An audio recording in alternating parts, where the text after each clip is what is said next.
T-I-I-T-I-I-T-I-I-O T-I-I-T-I-I-T-I-I-O I-O I-O T-I-I-T-I-I-O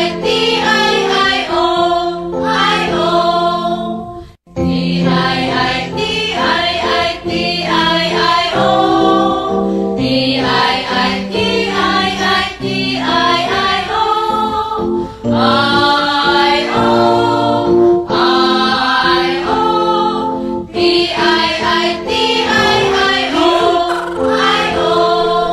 Tumako na naman tayo sa bagong iyakan ng mga DDS. Walang kalaban si Romualdez!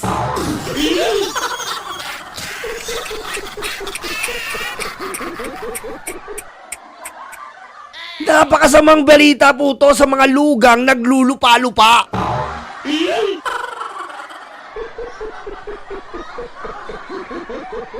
Comelec says Romualdez rival not registered in Tacloban.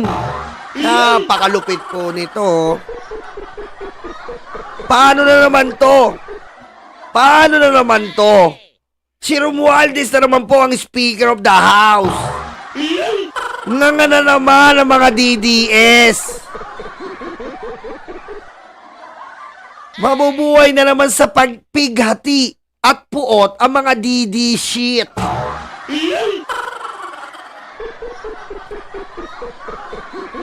Bakit Nyolo? Bakit? Kasi nga po, si Romualdez po, yan po ang paborito ni Sara Fiona Duterte. Yan po ang tinik sa lalamunan ni Sara.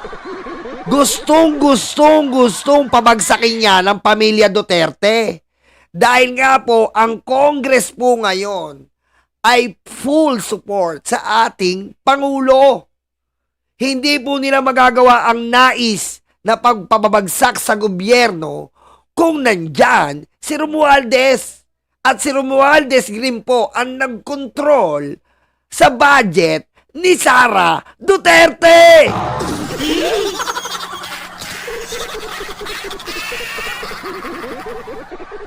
At sino po ba may pakana nito? Sino ba may pakana na magpatakbo diyan sa Tacloban?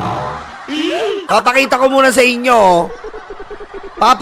sa inyo. Ito yung kalaban. Ayan po yung kalaban ni Romualdez na dinisqualify.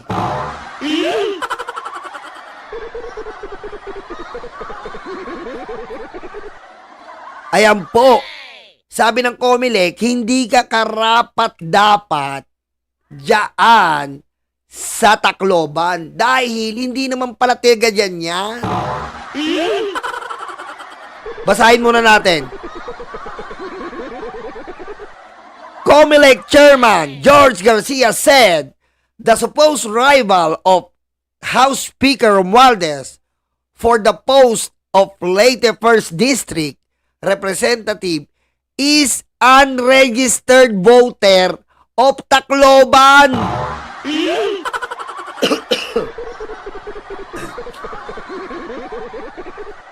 Hindi po rehistrado si Manang.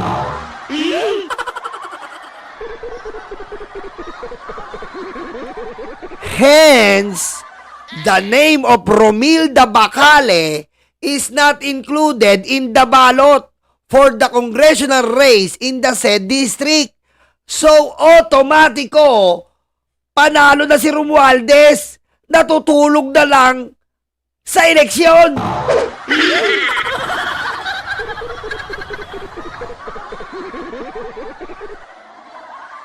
Hindi pala registered voter yan, pinapatakbo.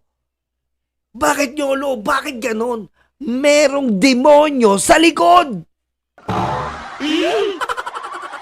Anong demonyo sa likod, Nyolo?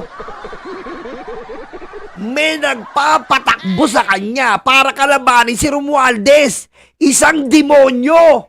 Legit na demonyo. Who is this stupid guy? Stupid guy? Stupid guy?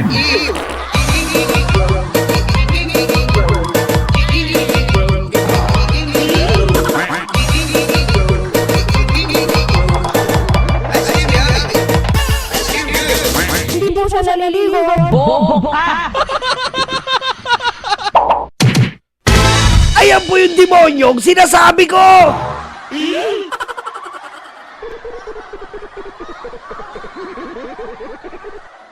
Nyolo, yan ba yung demonyo? Ayan! Oo nga, demonyo nga.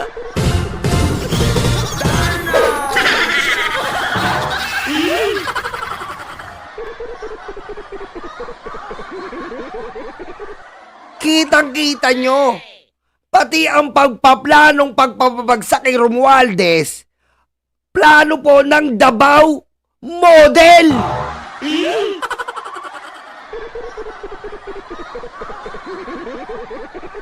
Kita nyo? Kung hindi mahuli ng Comelec, makakalusot pa ang bataan ng demonyo.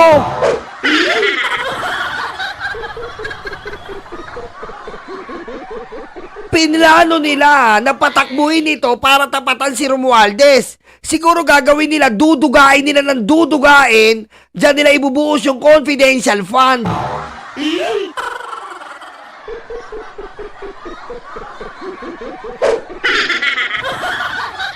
Boss Nyolo, biyahe ni Koy may death threat. Halos lahat naman po kami everyday may death threat. Normal po sa amin yan.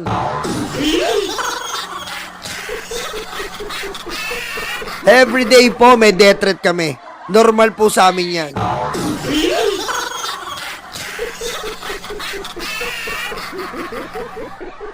Ngayon, bistado ang mga alagad ng demonyo.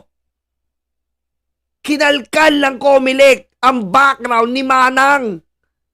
Unregistered. Anong ginawa nila? Itinanim lang ang Manang sa Tacloban. Hindi naman tiga doon. Para lang mapaikot at alagad pala ni Digong.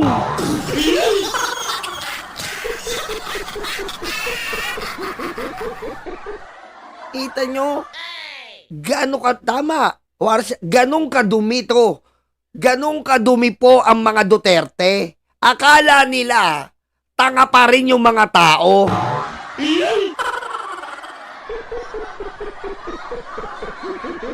Diba? Akala nila, tanga pa din yung mga tao. Akala nila, mabobobo pa rin nila ang mga tao. Kitang-kita nyo kung sino ang nagbabakap sa likod ni Manang. Isang demonyo ang na nagbaon sa atin ng 8 trilyon na utang sa 6 na taon. Isang demonyo na niligal ang pogo. Isang demonyo na dilaan ang betlog ni Xi Jinping.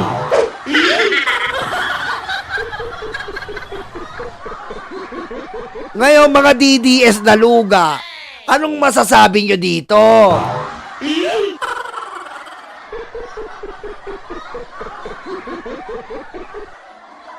Sa 20th Congress natin, Romualdez pa rin ang speaker natin. Around.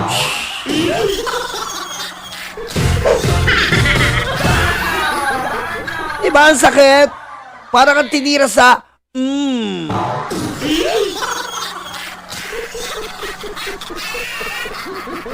Bistado eh. Yan ang sinasabi ko sa inyo mga DDS. Oh. Alam nyo ba? Ano sabi ni Kuya Kim? Alam nyo ba mga DDS? 5 sa bawat 10 DD sheet ay bobo. Alam nyo ba yon? Ayon po ito sa pag-aaral ni Kuya Kim. At ito po ay nalathala na. 5 sa 10 DD sheet ay bobo? Alam nyo ba yon? At yung 5 pong natitira ay tanga?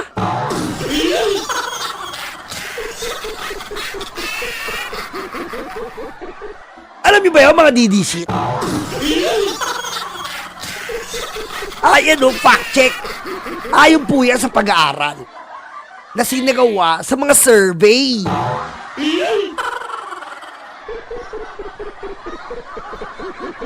Yan ang tinatawag na walang tapon. Kumbaga sa 10, walang tapon. Kasi may 5 kang bobo. May 5 ka rin tanga. So, it means walang tapon.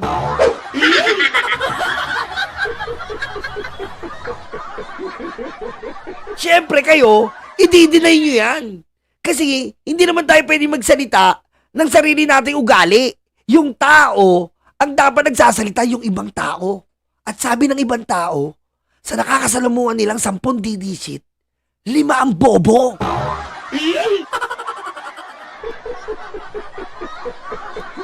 At yung kalaate, tanga!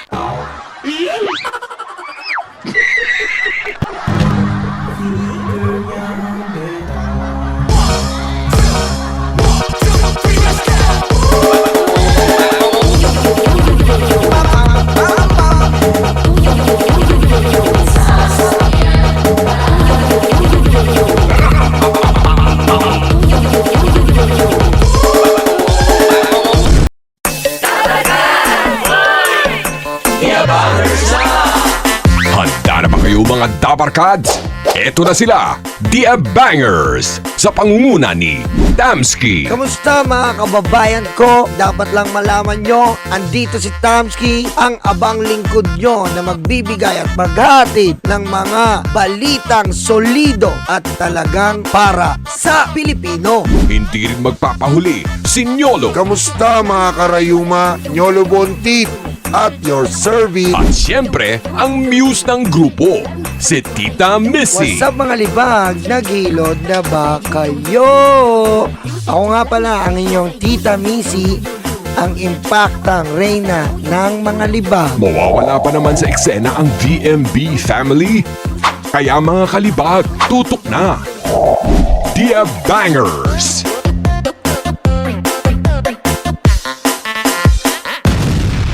Kabahan na kayo.